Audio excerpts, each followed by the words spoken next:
Halo, Assalamualaikum warahmatullahi wabarakatuh. Kembali lagi bersama saya, Obed Syam, Muda Berkarya.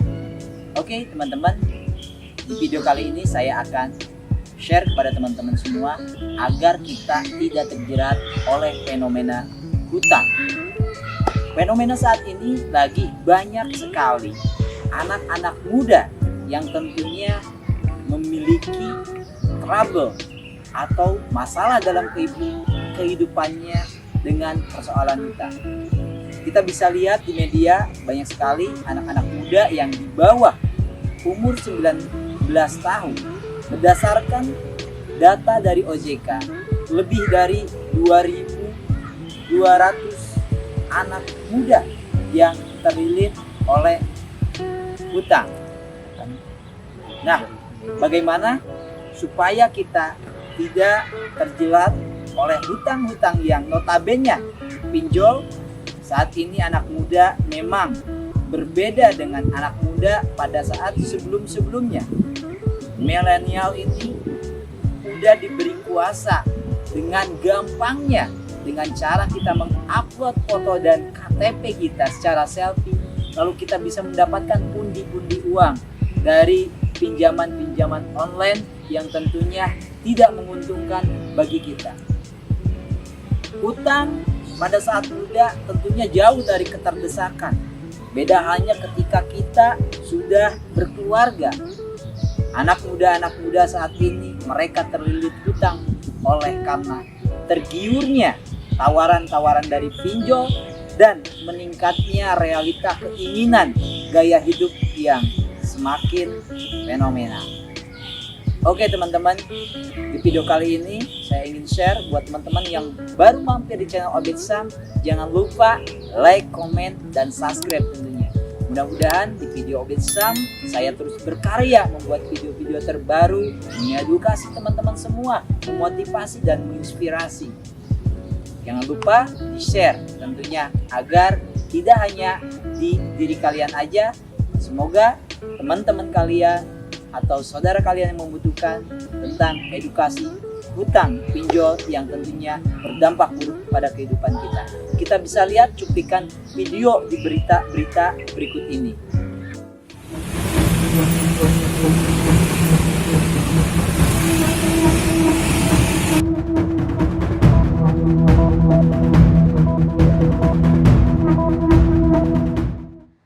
Dari keterangan pihak keluarga, korban selama ini tidak pernah menceritakan permasalahan utang piutang. Namun sebelum kejadian, ibu mertua korban sempat menerima pesan masuk di telepon seluler yang berisi teror kepada korban. Oke teman-teman, tentunya hukum kimia menjelaskan tekanan berbanding lurus dengan gaya. Kita sebagai anak muda tidak sadar diri akan kemampuan, akan daya ungkit. Kita tidak berpengalaman, sedikit sekali pengetahuan, namun kita tergiur oleh yang namanya pinjaman online demi kebutuhan gaya hidup kita. Realita yang saat ini sangat miris sekali. Lalu bagaimana kita dapat keluar dari jeratan hutang yang beredar saat ini? Oke, teman-teman, banyak pinjaman-pinjaman online yang tentunya secara langsung maupun tidak langsung mereka terus beriklan, terus memberikan penawaran, terus membuat video flexing yang tentunya bagaimana mereka dapat menjerat anak-anak muda yang tentunya gaya hidup yang tidak bisa ditahan, menginginkan, membanding-bandingkan, sehingga bagaimana caranya mereka dapat mendapatkan pundi-pundi uang dengan cara yang singkat, bukan cara bekerja, tetapi mereka mencari cara-cara instan untuk salah satunya yaitu dengan pinjaman online. Pinjaman online ini tentunya sangat-sangat tidak mendidik kita, sangat-sangat membodohi kita, dan tentunya tidak sedikit korban-korban yang tertipu dari pinjaman online tentang legal agreement-nya yang tidak berpihak kepada kita selaku peminjam, seolah-olah karena kebodohan kita menyetujui dari agreement yang sudah kita checklist atau list. Yang penting kita pada saat itu pikirannya bagaimana kita bisa mendapatkan uang dari 1-2 juta bisa kita bayar dengan tempo yang tentunya kadang seringkali anak muda lalai, sehingga banyak pada saat jatuh tempo kita bayar utang, lalu kita tidak memiliki kesiapan untuk membayari. Maka tak jarang anak muda yang tidak berkesiapan dengan mentalitasnya, mereka belum memiliki pendapatan, mereka hanya ingin mencoba dan mencoba. Lalu bagaimana kita bisa keluar dari jeratan hutang tersebut? Tentunya hutang dibayar hutang akan semakin menumpuk, menggunung. Tekanan dalam hidup kita akan semakin banyak, akan semakin tinggi. Maka seperti yang saya ucapkan, teori fisika menjelaskan bahwa tekanan berbagi lurus dengan gaya. Lalu bagaimana kita supaya tidak terjerat oleh flexing yang ditampilkan oleh perusahaan-perusahaan pinjaman online? Tentunya kita harus mulai sedini mungkin belajar tentang pemahaman keuangan. Bagaimana kita bisa memanage sebuah keuangan, mengelola keuangan, mengelola gaya hidup kita agar hidup kita tidak dipenuhi atau banyak tekanan. Mungkin orang tua atau orang-orang dewasa mereka meminjam di pinjaman online karena keterdesakan. Lalu apa anak muda? Meminjam online mereka tidak memiliki keterdesakan, belum punya tanggung jawab kewajiban yang besar, tapi mereka pinjaman online mereka beli atau mereka ambil untuk berbelanja online. Mereka tergiur dengan yang namanya promo-promo. Mereka tergiur dengan lifestyle atau gadget, pakaian yang ingin tampil kekinian namun tidak sesuai dengan kemampuan. Pinjaman online tentunya sangat membuat susah kita yang terjerat atau sudah masuk perangkap. Banyak anak muda yang depresi, stres, bingung.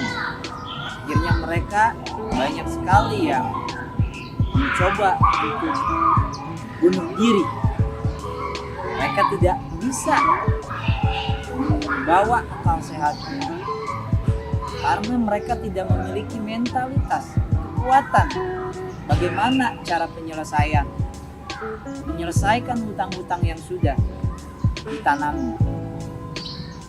Itulah fenomena yang saat ini kita lihat di pemberitaan yang tentunya sekali lagi buat teman-teman yang belum masuk perangkap, yang belum mencoba, jangan sesekali mencoba, jangan sesekali masuk perangkap dalam pinjaman online.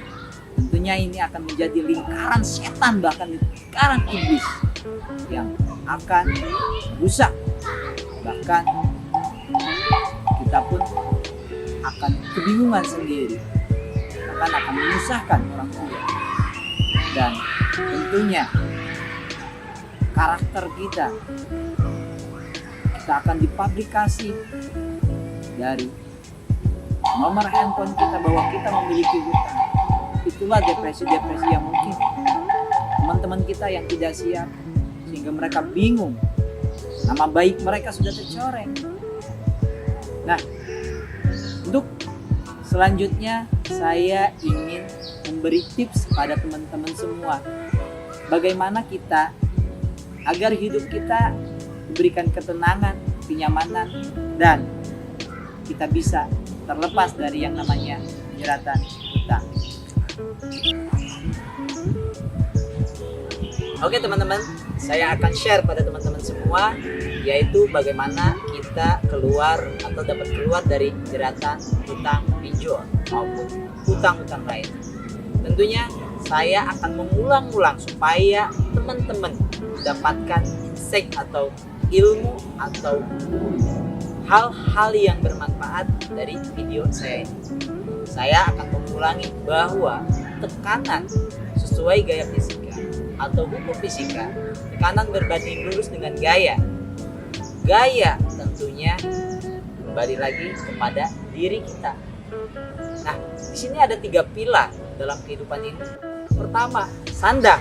Kedua, pangan. Dan ketiga, papan. 3 pilar ini tentunya yang membuat kita hidup tidak berkesesuaian. Kita hilap, kita lupa dengan gaya-gaya yang tentunya apakah udah saatnya atau belum. Kita lupa mengukur diri akan kemampuan kapasitas diri kita. Berdasarkan data dari OJK, pengguna aktif pinjaman online yaitu anak-anak muda di umuran 19 tahun ke bawah. Tentunya anak-anak yang baru punya KTP sampai di usia 19 tahun, miris sekali. Mungkin pengetahuan mereka masih terbatas akan finansial, keuangan. Mereka hanya mengandalkan coba-coba. Mereka hanya mengandalkan, mudahnya sekali kita dapat memiliki pundi-pundi uang tanpa berpikiran ke depannya, tanpa berpikiran bagaimana kita cara membayarnya.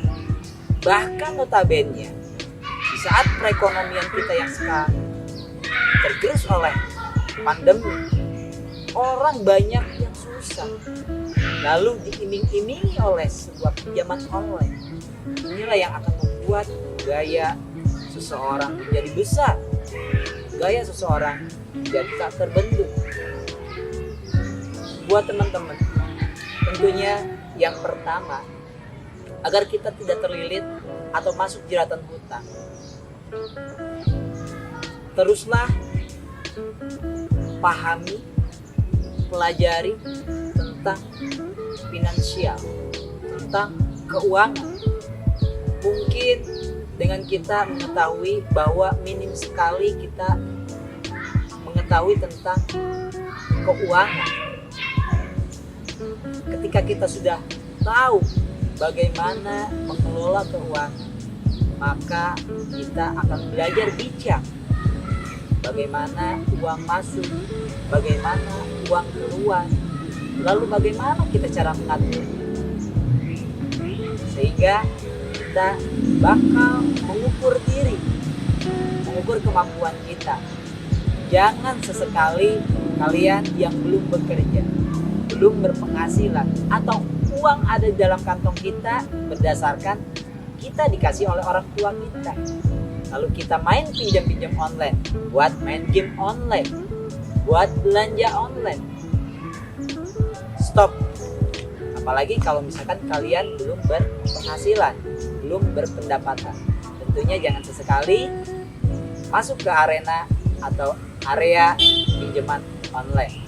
Yang kedua, kita harus mampu membawa diri kita ke dalam lingkungan yang tentunya lingkungan yang baik, lingkungan yang terang, bukan lingkungan orang-orang konsumtif. Dorongan keinginan kita untuk mencapai sesuatu di luar jangkauan kita, di luar kendali kita, adalah dorongan dari ketika kita melihat teman-teman kita dengan memakai gadget baru, baju baru, sepatu baru. Nah, hal inilah mungkin yang awal mulanya dari lingkungan sini kalian tidak sadar diri, kalian tidak berkemampuan sebenarnya, namun kalian akhirnya memaksakan diri sehingga kalian mencari tahu tentang bagaimana cara mendapatkan uang atau pinjaman secara instan. Maka dari situ kalian akan masuk perangkap pinjaman online. Jaga lingkungan Anda, jangan sampai Anda terperangkap di dalamnya.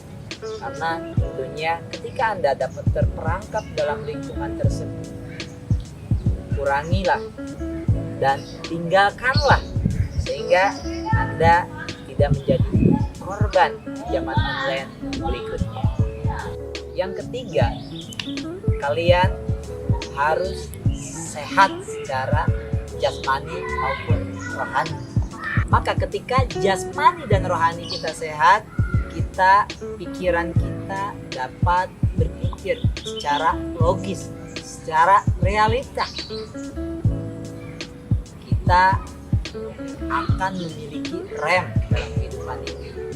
Jika rohani kita, apapun agama kita, agama akan mengajarkan tentang kebaikan, akan mengarahkan kita menjadi pribadi yang harus terus-menerus mengevaluasi diri.